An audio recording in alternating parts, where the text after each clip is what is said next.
Perkenalkan, nama saya Nikodemus Teguh dengan NIM 2103061170.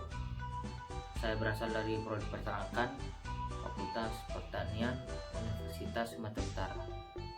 Di sini saya akan menjelaskan beberapa soal untuk memenuhi tugas mata kuliah biokimia dengan dosen pengampu yaitu Ibu Tati Widianasari SPT MP. Yang pertama yaitu ada 3 alat kompensasi tubuh, yaitu yang pertama sistem dapar darah. Larutan dapar atau larutan penyangga adalah larutan yang mengandung campuran asam lemah dan basa konjugatnya atau sebaliknya. Secara alami, sistem dapar bikarbonat digunakan untuk mengatur pH darah karena darah mengandung sistem dapar asam bikarbonat dan garam bikarbonat untuk mempertahankan pH darah tetap normal, yaitu 7,35 sampai 7,45.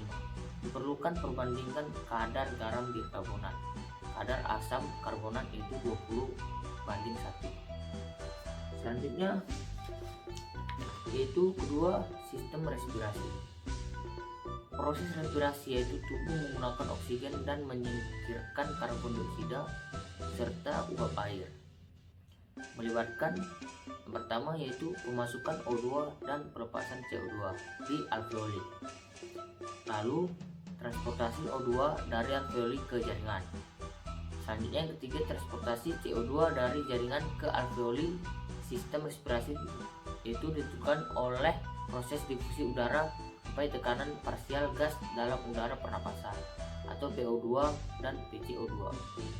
Eksplorasi O2 dalam darah terbentuk yang pertama gas larut dalam plasma, lalu O2 terikat hemoglobin. Sistem respirasi dipengaruhi oleh sebuah tekanan yang dinamakan tekanan parsial CO2. Tekanan parsial CO2 ini yang mendorong terjadinya pertukaran O2 dan CO2. Pada saat O2 dalam darah tinggi, maka tekanan CO2 rendah dan begitu pula sebaliknya. Dan pada saat yang sama terjadi pertukaran gas oksigen dengan karbon dioksida yang terjadi di kapiler darah dengan alveoli. Asidosis respiratorik terjadi ketika pH-nya kurang dari 7,35. Maka CO2 akan menumpuk di dalam darah dan pernapasan akan kembali secara lambat. Alkalosis respiratorik terjadi ketika pH-nya lebih dari 7,45 serta rendahnya CO2 dan pernapasan akan terjadi secara cepat dan lambat. Selanjutnya, sistem ekstresi urine pada ginjal. Ginjal memiliki fungsi yaitu menyaring darah yang mengandung zat sisa metabolisme dari sel di seluruh tubuh dan dibuat dalam bentuk urin. Sistem ekskresi mengatur kandungan garam bikarbonat dalam darah dengan 3 cara. Yang pertama yaitu mobilisasi ion H+ di tubulus proksimal dengan rebosasi Na+. Lalu sekresi ion H+ di tubulus distal ditukar dengan Na+. Lalu membentuk amonia di tubulus distal menggantikan Na+ yang terpakai untuk nomor 2. Lalu yang kedua, metabolisme air pada tubuh ternak.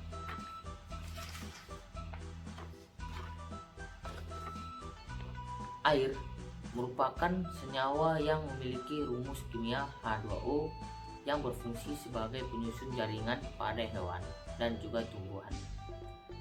Dalam tubuh ternak, air dibedakan menjadi 2, yaitu air intraseluler, yaitu air yang berada di dalam sel yang hampir 50%-nya dari bobot tubuh ternak termasuk darah. Lalu untuk ekstraseluler, yaitu air yang berada di luar sel, contohnya seperti urin. Selanjutnya, proses metabolisme yang dimulai dari mulut. Ketika air sudah masuk mulut, air akan menuju ke sistem pencernaan. Dari sistem pencernaan terjadi penyerapan air. Selanjutnya akan masuk ke pembuluh darah dan masuk ke jantung. Dari jantung akan dipompa menuju ke paru-paru. Nah, di paru-paru terjadi pertukaran gas oksigen dan karbon dioksida. Selanjutnya, sumber air pada ternak, yaitu yang pertama, air minum. Kita bisa memberikan minum pada ternak sehari sekali apabila ternak merasa kehausan. Selanjutnya, air yang terkandung pada pakan. Air yang terkandung dalam bahan pakan biasa terdapat konsentrat atau hijauan. Namun, dalam pakan ternak biasanya kandungan air tidak boleh banyak dikarenakan bisa membuat mikroorganisme hidup dan bisa menyebabkan kematian pada ternak. Yang ketiga, air metabolik yang didapat sebagai hasil dari oksidasi makanan dan sintesa dari molekul yang kompleks di dalam tubuh. Air metabolik biasa yang terdapat dan diproses di dalam tubuh ternak. Itu. Selanjutnya, cara menghitung air metabolik.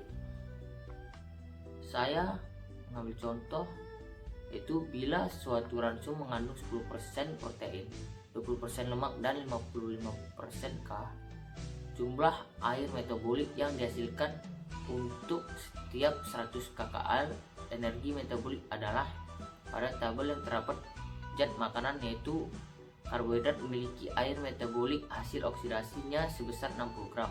Rata-rata kalorinya itu sebesar 400 kalori dan air metabolik per 100 kcal energi metabolisme yaitu sebesar 15. Selanjutnya, proteinnya besar air metabolisme hasil oksidasi yaitu sebesar 42 gram. Rata-rata kalorinya itu sebesar 400 kalori dan air metabolik sebesar 100 gram. Kalori energi memiliki 100 gram dan rata-rata kalorinya itu sebesar 900 kalori, serta air metabolik per 100 kalori energi metabolik yaitu sebesar 11,1. Cara menghitungnya, jika 10% protein jadi 10 gram, protein itu dikali dengan 4 menghasilkan 40 kalori.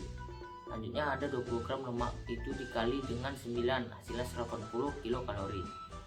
Dan 55 gram karbohidrat, itu dikali 4 menghasilkan 210 kilokalori, dijumlahkan jadi 400 kilokalori. Jika jadi 440 kilokalori dapat dikalikan dengan air metabolik per 100 kilokalori. Energi metabolis yang berasal dari protein sebesar 10,5 dibagi 100 untuk mendapat 1 kilokalori. Jadinya 40 dikali 0,105 hasilnya 4,2 kalori. Lalu yang dimana itu dibagi dengan 100 untuk mendapatkan 1 kilokalori, jadinya 180 dikali 0,111 hasilnya 19,98 metabolik.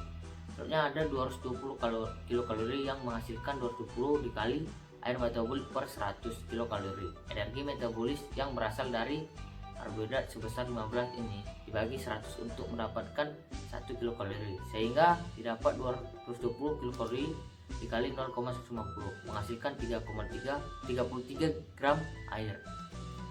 Lalu metabolik jadi bila energi ransum 1 kilokalori, maka air metabolik yang dihasilkan adalah 57 gram untuk 100 kilokalori energi. Maka air metabolik yang dihasilkan adalah dari 40 protein itu dikali dengan air metabolik 100 kilokalori energi metabolis sebesar 10,5 dihasilkan 120. Selanjutnya 180 lemak itu dikalikan dengan air metabolisme per 100 kilokalori energi. Selanjutnya 220 karbohidrat itu dikali dengan air metabolik per 100 kilokalori energi. Metabolisnya sebesar 15, hasilnya itu 3300 dijumlahkan jadi 5718 gram air metabolik, jadi 5718 yang menghasilkan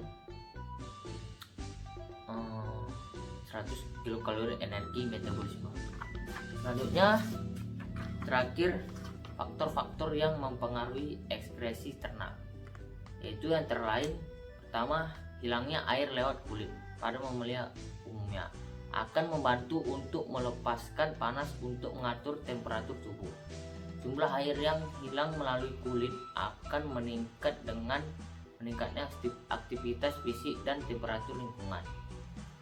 Lalu hilangnya air melalui ginjal sebagai air seni atau urin. Ini sangat dipengaruhi oleh banyak faktor. Pakan yang kadar protein dan mineral yang tinggi akan meningkatkan hilangnya air melalui kencing. Samping itu, meningkatnya mineral natrium dalam tubuh akan banyak air yang akan diabsorpsi sehingga menimbulkan odema pada otak dan acides atau terlalu banyak cairan dalam rongga tubuh.